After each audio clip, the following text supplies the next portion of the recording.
SP के पास अपनी गिरफ्तारी देने के लिए जब रास्ते में जा रहे थे तो सब्जी मंडी का जो हमारा फ्लाईओवर आता है उससे पहले कुछ देर पहले एक बोलेरो गाड़ी जिस पर पुलिस की बत्ती लगी हुई थी और टेम्परेरी नंबर प्लेट थी, नंबर प्लेट परमानेंट नहीं थी, और उसमें बैठने वाले जो शख्स थे वो सिविल वर्दी के अंदर थे, उन पे कोई भी पुलिस की वर्दी नहीं थी। उन लोगों ने हमें ओवरटेक किया, ना केवल हमें ओवरटेक किया बल्कि दुष्यंत जी का जो प्रोटोकॉल है उसको भी ओवरटेक कर करके उनके आगे टेढ़ी गाड़ी लगा ली, दुष्यंत जी की गाड़ी के आगे लगा लिया, उसको भी रोक लिया। और उसमें से सिविल वर्दी के अंदर 2-3 लोग उतरे। जो अग्रिम पंक्ति में आगे इधर की सीट पर बैठा था उसने निकल करके दुष्यंत चौटाला जी पर बंदूक तानने का प्रयास किया। इतनी देर में क्योंकि दुष्यंत जी का प्रोटोकॉल है और जो कमांडोज थे उनने आकर बीच बचाव जो करने की कोशिश की, दुष्यंत जी भी उतर गए और सेल्फ डिफेंस में जब दुष्यंत जी ने उसको रोकने का प्रयास किया तो उन्होंने दुष्यंत जी को ओवररन करने की कोशिश की, दुष्यंत जी पर गाड़ी चढ़ाने की कोशिश की। ये मैं नहीं कह रहा, जो 3 वीडियो जारी हुई हैं इसमें विद एविडेंस ये सारी बातें सामने आ गई। यानी एक क्लियर केस ऑफ कॉन्स्पिरेसी है जिसमें ये हमारे नेता की इरादतन हत्या, उन्हें मारने का प्रयास, ये तो वहां हालात ऐसे बन गए क्योंकि वो इतना कंजेस्टेड इलाका है और मुझे ऐसा लगता है प्राइमा फेसी, बाकी तो जांच के बाद महसूस होगा, पता लगेगा, महसूस यही हो रहा है कि वो अगर वो इलाका कोई खुला इलाका होता तो वो वारदात को अंजाम देकर के वहां से निकल जाते। क्लियर इंस्ट्रक्शंस हैं पुलिस को सरकार के टॉप अथॉरिटीज से, इस तरह की डायरेक्शंस हैं जिसके इशारे पर ये बहुत बड़ा मामला आज हरियाणा में हुआ है। हम सब लोगों ने जब जाकर के बीच, दुष्यंत जी ने खुद अपने आप की सेल्फ डिफेंस के लिए जब उसको पकड़ने की कोशिश की तो उसने छुड़वा करके और दुष्यंत जी को ओवररन कर करके गाड़ी वहां से भगा ली और उसके बाद ये नहीं पता लगा वो कहां गए। सिर्फ इसको बंदूक तानने का मामला मत समझा जाए, ये इरादतन दुष्यंत चौटाला की हत्या करने का प्रयास है पुलिस के इंस्पेक्टर द्वारा। वीडियो में नजर आ रहा है ये लगाया गया है कि वो पुलिस का सीआईए का इंस्पेक्टर, मैं नहीं जानता कि वो पुलिस का इंस्पेक्टर है भी, क्या पता पुलिस की गाड़ी ही ना हो, क्या पता वो पुलिस के लोग ही ना हो, क्या पता दुष्यंत चौटाला पर कोई और अटैक करने का प्रयास हो पुलिस के भेष में। तो हरियाणा के अंदर, नायब सिंह सैनी के हरियाणा के अंदर हरियाणा डीरेल हो चुका है। आम हो या खास हो, कोई भी सुरक्षित नहीं है।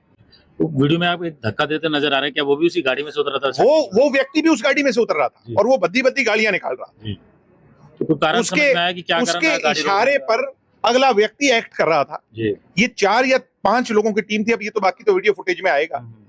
ये जो भी लोग थे ये गिरोह की तरह, आपने देखा पीछे से गाड़ी आगे आई, किस तरीके से उन्होंने बिल्कुल फ्लाईओवर के बीच में गाड़ी अड़ा ली, दुष्यंत चौटाला की गाड़ी के आगे गाड़ी अड़ा ली।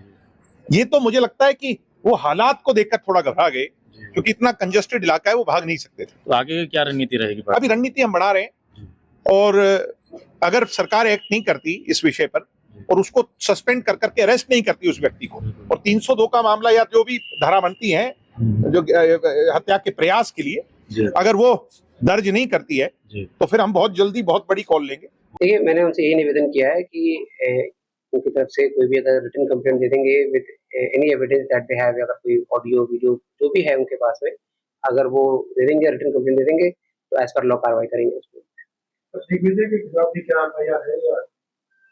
हाँ जी, वो एफआईआर में जो बाई नेम आरोपी हैं उससे तो सभी वाकिफ हैं और उसमें भी इन्वेस्टिगेशन चल रही है, जैसे सबूत आएंगे उस हिसाब से कार्रवाई मिलाई जाएगी।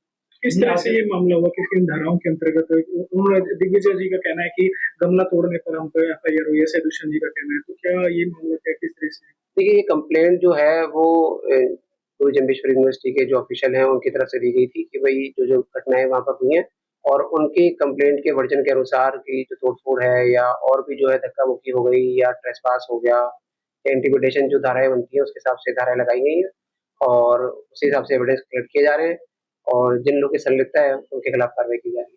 तो आज गिरफ्तारी ना होने का क्या कारण? देखिए, investigation takes its own course. जो इन्वेस्टिगेशन होती है उसमें एविडेंस कलेक्ट किए जाते हैं, किसकी कितनी संलिप्तता है और क्या रोल है, और कार्रवाई उन्हीं के खिलाफ की जा सकती है जिनका एक्चुअली इन्वॉल्वमेंट किसी भी इंसिडेंट में रहा है, जिनका रिमोटली भी इंसिडेंट नहीं रहा है या मान लीजिए मौके पे नहीं थे तो उस प्रकार से इन्वेस्टिगेशन नहीं होती है, और इन्वेस्टिगेशन में आप देखेंगे जो एविडेंस आएंगे उनको कलेक्ट किया जाएगा और कार्रवाई में भी लाई जाएगी। जो यूनिवर्सिटी की सुरक्षा के लिए किस तरह के इंतजाम किए हैं वहाँ? देखिए, आज तो जो एडिक्वेट पुलिस डिप्लॉयमेंट था वो तो है ही है, और यूनिवर्सिटी के पास में अपनी पड़ाव चौकी भी है, और इसके अलावा हम रिव्यू कर रहे हैं कि वहाँ पर और फोर्स डिप्लॉयमेंट की जो आवश्यकता है उसको भी पूर्ण किया जाएगा। तो जैसे कल मतलब मूव जो है वीसी कार्यालय तक पहुंच गई, तो कहीं ना कहीं सुरक्षा की कमी नहीं रही कि समय रहते उनको रोका जा सकता था गेट पे? देखिए, इसमें मैं कहना चाहूंगा कि मतलब ये यूनिवर्सिटी प्रशासन से भी पूछा गया था कि भाई ऐसे ये मिलना चाह रहे हैं इस प्रकार से, तो उन्होंने बताया था कि भाई ये मिल सकते हैं, लेकिन अंदर जाने के बाद में जिस प्रकार से हुड़दंगबाजी करी गई है और धक्का मुक्की करी गई है वो बिल्कुल अनुचित और अनैतिक है। वो नहीं होना चाहिए था। अगर कोई अपनी बात आराम से रखना चाह रहे हैं तो डेमोक्रेसी में सभी को राइट है, बट उसको एक हुलिगनिज्म और रकस का फॉर्म देना गलत। जो हिरासत में लिए सर कोर्ट वगैरह में पेश किया जाएगा? हाँ जी, उनको हिरासत में लेके आज कोर्ट में पेश कर दिया गया है, और कोर्ट ने उन्हें 1 दिन की जुडिशियल रिमांड पे भेजा हुआ है, और कल आगे वही कार्रवाई माननीय न्यायालय द्वारा की जाएगी। सभी का रिमांड दिया गया? नाम तो डिटेल आपको प्रेस नोट में साझा कर देंगे। 6 लोग गिरफ्तार हुए हैं और 6 के 6 को कोर्ट में पेश किया था, और अब माननीय न्यायालय का जो भी निर्णय होगा कल उस पे निर्भर करता है आगे कैसा रहेगा। ऐसा भी कुछ है कि दिग्विजय चौटाला को कल आके बयान दर्ज? जी, ऐसा हमारी तरफ से कुछ भी नहीं कहा। तो आपने आगे उनको पेश होने के लिए कहा गया है, जितने भी बाकी नाम दर्ज हैं उनको सबको पेश होने के लिए कहा गया है? नहीं, अभी जैसे भी इन्वेस्टिगेशन में जो भी होगा आपको बता दिया जाएगा। मतलब ऐसा नहीं है कि भाई सारे investigation can not be disclosed at this point of time. जैसे भी आगे होगा आपको बता देंगे।